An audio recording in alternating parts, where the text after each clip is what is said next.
برنامه سیاسی و تحلیلی دیدگاه.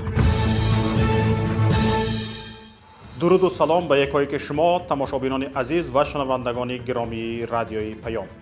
بنده شوکت محمد در برنامه تحلیلی دیدگاه حالا مهمان مجازی شما هستم. امروز درباره بودجه دولتی برای سال 2021 از موضوعهای مهمترین برای هر یک شهروند تاجیکستان صحبت میکنیم.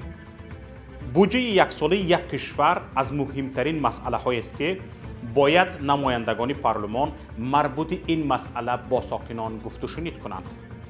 بحث های در بین کارشناسان باشد تا ساحه های مهم استراتژی مصرفی یک ساله بودجه معلوم شود و بعد آن وکیلان پارلمان بودجه یک ساله را قبول کنند.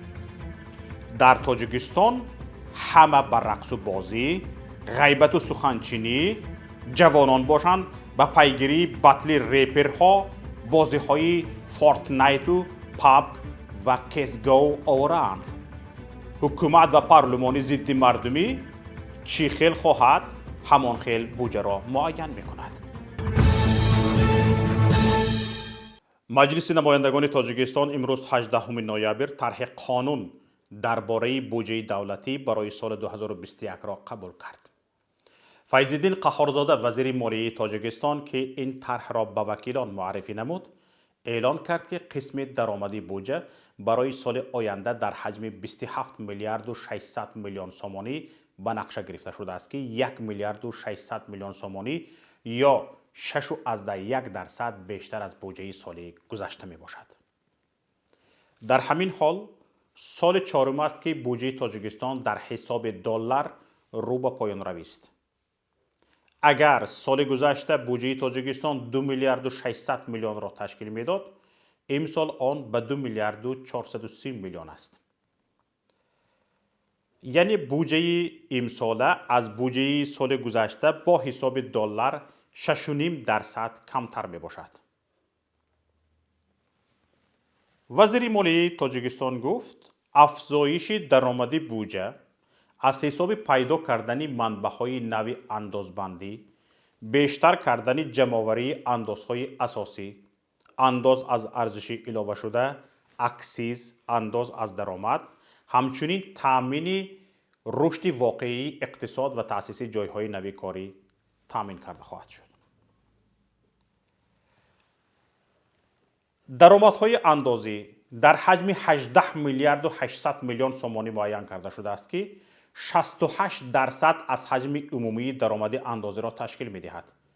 نقشه درآمد غیر اندازی در حجم 1 میلیارد و 400 میلیون سومانی و گرانت ها 300 میلیون سومانی به نقشه گرفته شده است. اکنون دقت دهید. وزارت مالیه در حال به افزایش درآمد بودجه امید بسته است که امسال نقشه جمع‌آوری بودجه با مشکل سخت روبرو شده است. طبق اعتراف خود مقامات، نقشه جمع‌آوری بودجه در 9 ماه اول سال جاری تنها در حجم 79% اجرا شده است. اما کارشناسان به این نظرند که کمبودی درآمد بودجه 79% نه، خیلی بیشتر از آن است که مقامات میگویند.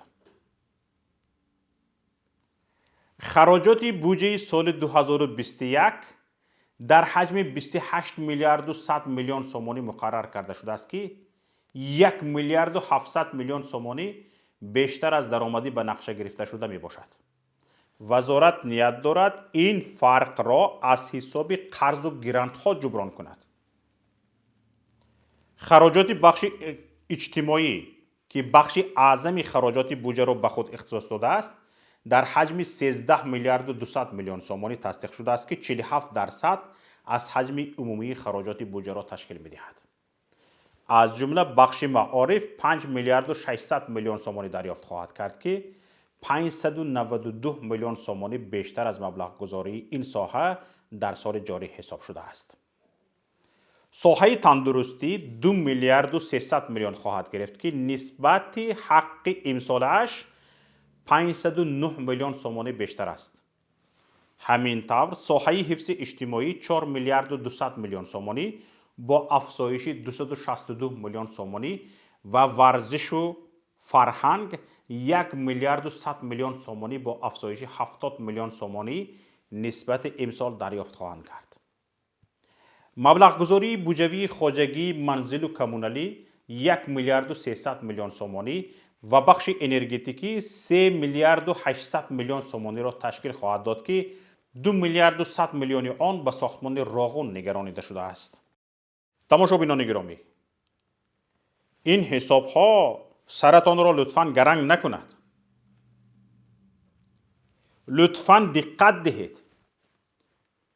ما عادت کردیم بیشتر در شبکه‌های اجتماعی وقت خود را با گوش کردن سرود و موسیقی و نوارهای بی‌معنی صرف کنیم.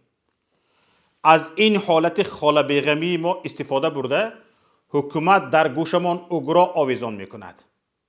ما پروا نداریم.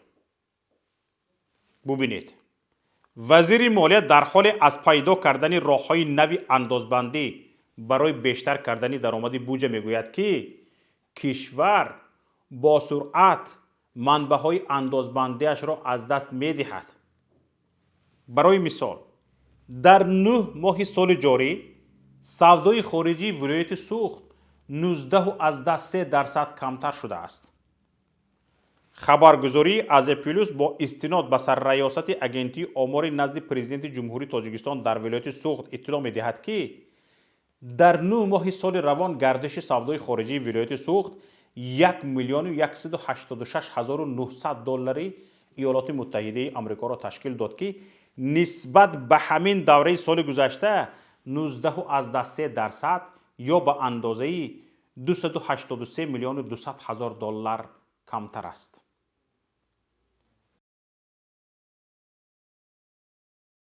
در ولایت سوخت به مبلغ 239 میلیون دلار مال صادرات شده است که نسبت به همین دوره سال گذشته 18.4% کم می باشد.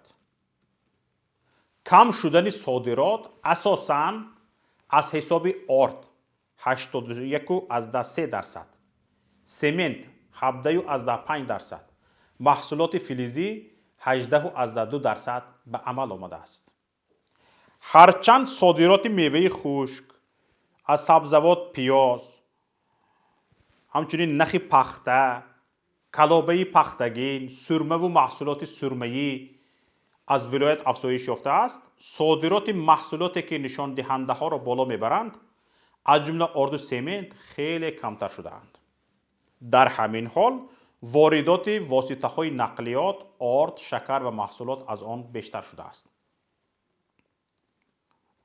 تماشابینان گرامی، چنانه که میدانیم کمشوی صادرات به این معنی است که استحصال این نمود محصولات و در نتیجه پرداخت انداز از حساب آن کمتر می شود. در حکومت ولایت سوخت گفتند ویروس کرونا که امروز تمام جهان را فرا گرفته است به فعالیت بسیاری از کارخانه ها البته تاثیر منفی خود را گذاشته است. از این لحاظ گردش سودای خارجی، واردات و صادرات برخی از مال و محصولات در مجموع کاهش یافت. به گفته نمایندگان ولایت سوخت، عین زمان در ولایت سوخت بیش از 30 کارخانه آرد و مکران موجود می باشد که اکثر آنها کارخانه های کلانترین جمهوری محسوب می یابند. این کارگاه ها غله را از کشورهای خارجی به مانند روسیه و قزاقستان وارد کرده در تاجیکستان کار می کنند. بیشتر بازار داخلی را تامین کرده ایستاده‌اند. به همین خاطر صادرات آن به افغانستان کمتر شده است. بعداً از سبب تغییر یافتن نرخ سمنت و بسته شدن سرحدها صادرات این محصولات که اساساً ازبکستان خریداری میکرد کاهش یافت. محصولات فلزی به دولت‌های روسیه و اروپا، چین و قزاقستان فرستاده میشد، ولی با سبب پاندمی صادرات آن نیز کاهش یافت.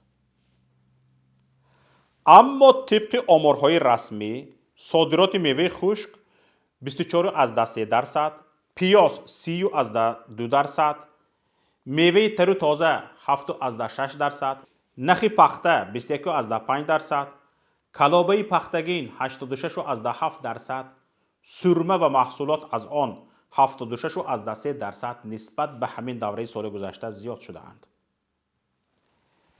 در این دوره واردات مال به ولایت 947 میلیون 900 هزار دلار را تشکیل کرده است که نظر به همین دوره سال 2019 هم 19.5% کم است. پایان رفتن واردات از حساب گندم 14.6%، محصولات گوشتی 12.6%، روغن رستنی 33.5% به عمل آمده است. اما واردات واسطه های نقلیات 14.4%، آرد 1.9%، شکر و محصولات از آن 6.7% زیاد شده است. اکنون در همین حال وزیر مالیه به کدام منابع نوع اندازبندی در این زمان بحرانی امید می‌بندد معلوم نیست. قبلا این گونه کشفیات های بخش اقتصادی و مالیوی حکومت به آن آورده میرساند که تمام بار علاوگی انداز به دوش کارخانه های خرد و میانه بار میشد. یک زمان 18 سال پیش 3 ماه 4 ماه به کارمندان بودجوی معاش نمیدادند، هیچ کس هیچی نمیگفت. بعد از 3-4 ماه یکی معاش دادن را سر میکردند که همه کارمندان بودجوی دهانشان بیخ گوش میشد، خرسند میشدند که این حکومت معاش دادن میتونست است.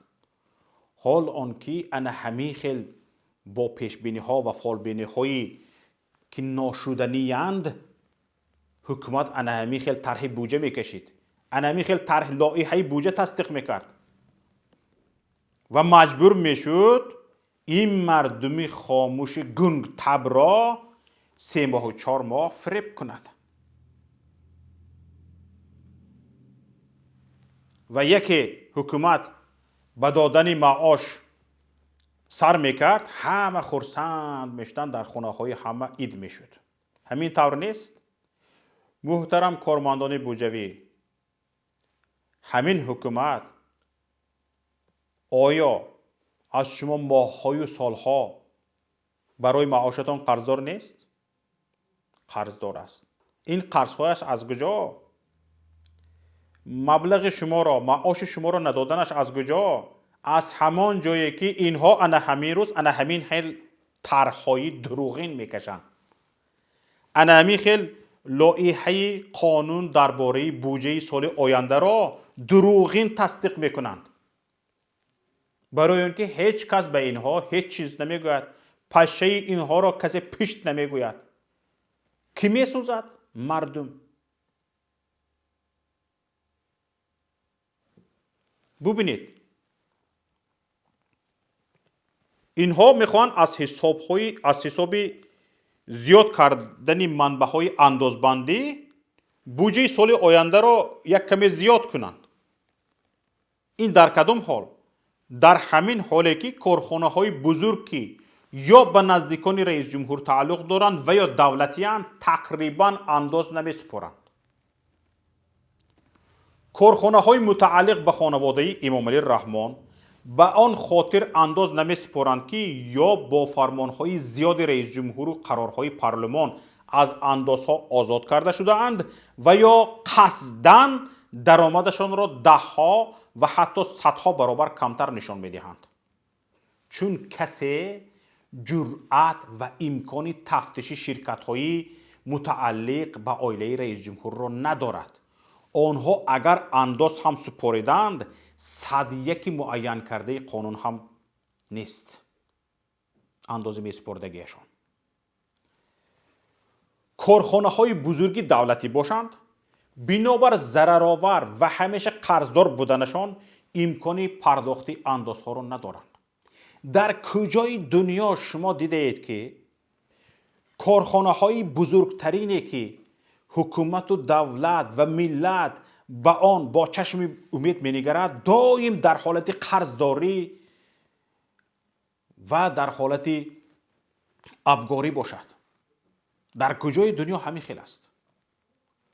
کارخانه های کلان به خاطر چی است؟ به خاطر قرضدار شدن یا اقتصاد کشور را به خاطر بلند برداشتن؟ این فقط در تاجیکستان است که کارخانه های کلانترین اگر به سامانی گوییم قرض آنها از انداز به میلیاردها میرسند و یگانه واکنش حکومت به این قرضها این است که سر هر چند سال آنها را مثل حاتم تای میبخشد. این خیلی کارخانه بزرگه، قرضش بخشیدن به ملت به بودجه چقدر ضرر میبرد میدونید می؟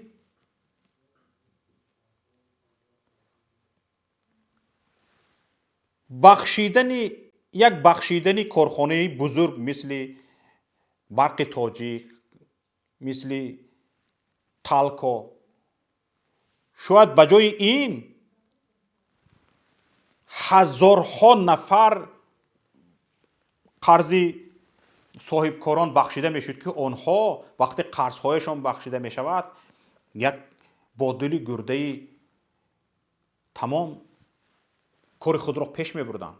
نه، هزارها نفر صاحبکار فشار آورده می شود، بالایش تزریق می بیارند، فشار می بیارند و آن بیچاره سر به گریز می شود، می پرتاید، می رود مهاجرت. اینها کارخانه های بزرگترین را می بخشند قرضهایش را. در حال قرضهایش را می بخشند که اصلا به تاجیکستان در 28 سال استقلالیت فایده نآورده است. هیچ یگان بار همین کارخانه ها فایده دیدن گفته نتوانسته است. فقط قرضدار، فقط مینوس. در همین حال با همین احوال حکومت میخواهد از حساب زیاد کردن منبع های اندازبندی بودجه سال آینده را زیادتر کند. این افسانه را از کجا یافتید؟ شما منبع های اندازبندی را زیاد نه گریزانیده ایستاده اید، از دست داده ایستاده اید. چی خیلی زیاد میکنید؟ اکنون در همین حالت شرکت های بزرگ را میبخشند، باقی میمانند تنها شرکت های خرد و میانه که بنابر از یک طرف بزرگتر شدن بودجه و از طرف دیگر با کمتر شدن شمار شرکت ها و صاحبکاران بار انداز بر دوششان تا رفت سنگین تر می شود. همین است که هر سال هزارها شرکت و کارخانه های خرد و میانه و صاحبکاران قطع فعالیت میکنند و به صف مهاجران کاری میپیوندند. سببش رو فهمیده ایستاده اید می؟ برای چی از تاجیکستان مردم میگریزد؟ حکومت هیچ تدبیری برای قطع این روند روی دست نمیگیرد و تنها کاری که از دستش میآید این است که فشار بالای اندازسپارندگان را بیشتر میکند. دیدید تاکسیست پیر محمدزاده نوارش را اگر تماشا کرده باشید، آشکارا جانش به لبش آمدن از این فشارها را ابراز کرد. یک تاکسیست بیچاره را قریب 600 سومانی جریمه بستند و از حق مشغول شدن به تاکسیستی محرومش کردند. حالا که در همین شب و روز میشد که یک چند سبکی ها به میان می آمد تا مردم اقلا خودش علاج خودش را یابد. نه، اینها فقط فشار را میدانند. چیزی که مقامات ما میداند از عهده‌اش میبراید فقط از فشار، تضییق، شکنجه زدن، کوفتن، زندان کردن هست و خلاص. از عهده دیگه هیچ چی نمیبراید. کلهشان دیگه هیچ چیز را نمیگیرد.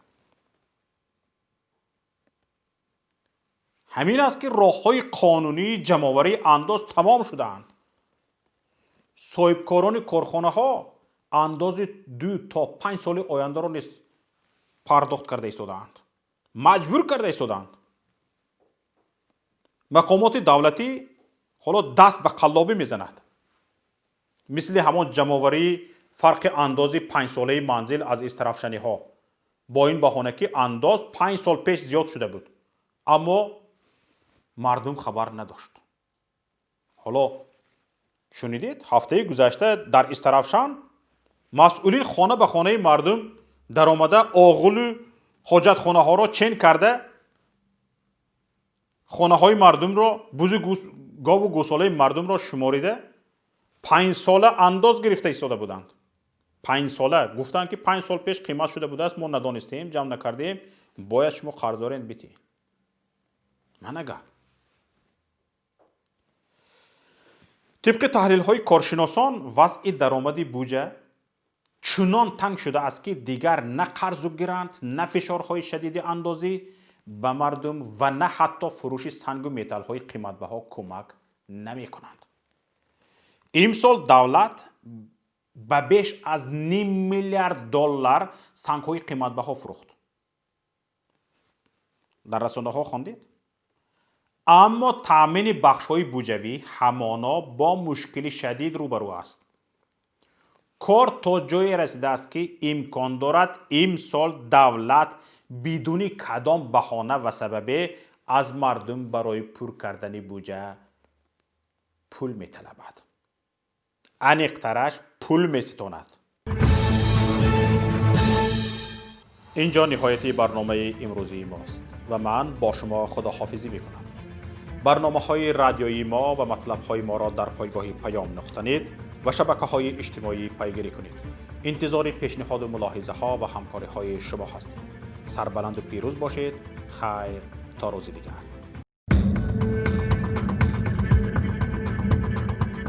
برنامه سیاسی و تحلیلی دیدگاه.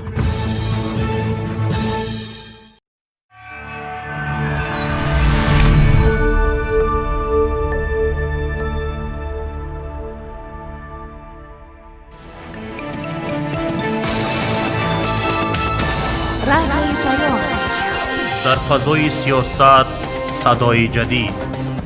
رادیوی پیام. علم، فرهنگ، نوید. رادیوی پیام.